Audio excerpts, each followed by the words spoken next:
Okay, so let's look at a couple of exponential functions now. Remember, an exponential function is when your base is a constant number, but your exponent is a variable. And we want to graph this and then fill in the description chart over here of our graph. So first of all, when we want to graph, we're going to use an XY chart. And yes, you could get out a calculator or whatever, but this will be quicker just to do by hand. We're going to pick a few numbers for X, and my go-to on these is 0, 1, and -1. You can use any numbers you want to, but those give you a good picture of what we need to know. We don't need a exact graph. We just need a sketch of it. All right, if I fill X in with 0, anything to the 0 power is 1. If I fill X in with 1, well, 3 to the first power is 3. And if I fill it in with -1, that flips it and makes it 1/3. All right, let's go over here and graph this. 0 to the right or left, up 1. Over 1, up 3. And then back 1 and up 1/3. So here's our graph. It's going to look something like this, okay? All right, so let's come over here. Does it show growth or decay? Well, as you read this from left to right, it is going up. So that shows growth. All right, your domain is the set of X values. And when you look to the left and to the right, it's going to continue in both directions. So your domain is the set of real numbers.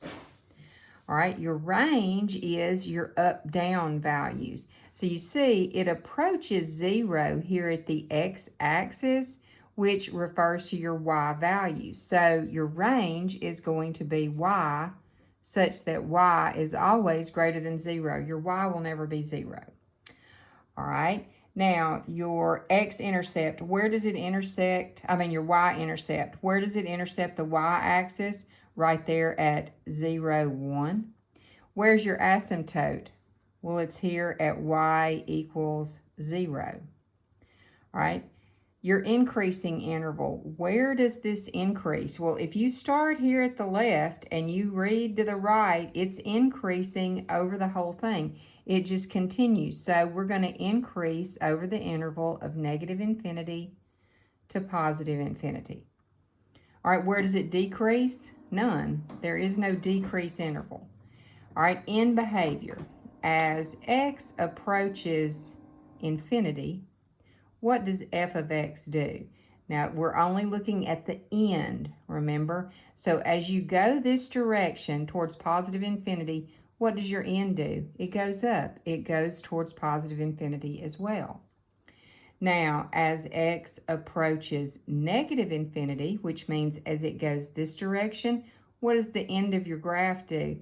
Well, f of x approaches 0. It's never going to get there because that's your asymptote. All right? So let's look at this one that has a fractional base, and let's see what the difference is.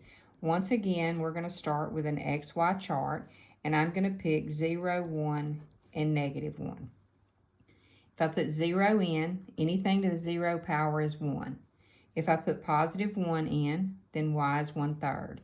If I put -1 in for my exponent, it's going to flip it, going to be the reciprocal, so that is 3. All right, let's graph this. 0 to the right or left, 1.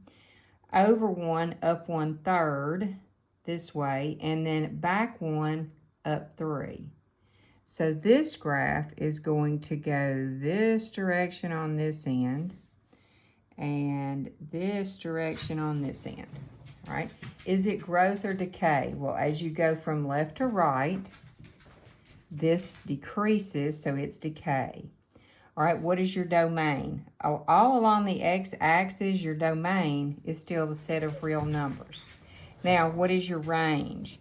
Well, it doesn't go below 0 on the y-axis. So your range is going to be y such that y is greater than 0. It's never even going to cross 0. So it's just greater than 0.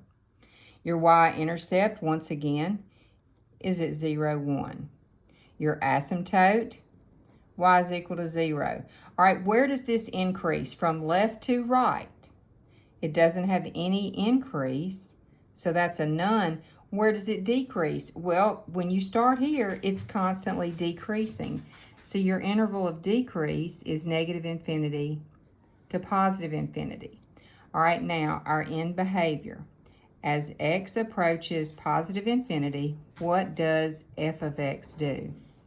Well, as you go this direction, your graph is going to approach 0. It's never going to cross it. So you see, these are kind of the opposite because this one has a whole number base and this one has a fraction base. All right, let's do this last one. As x approaches negative infinity, what does f of x do? Well, as you go this direction, it goes towards infinity. So yes, it's the exact opposite of what happened when you had a whole number base.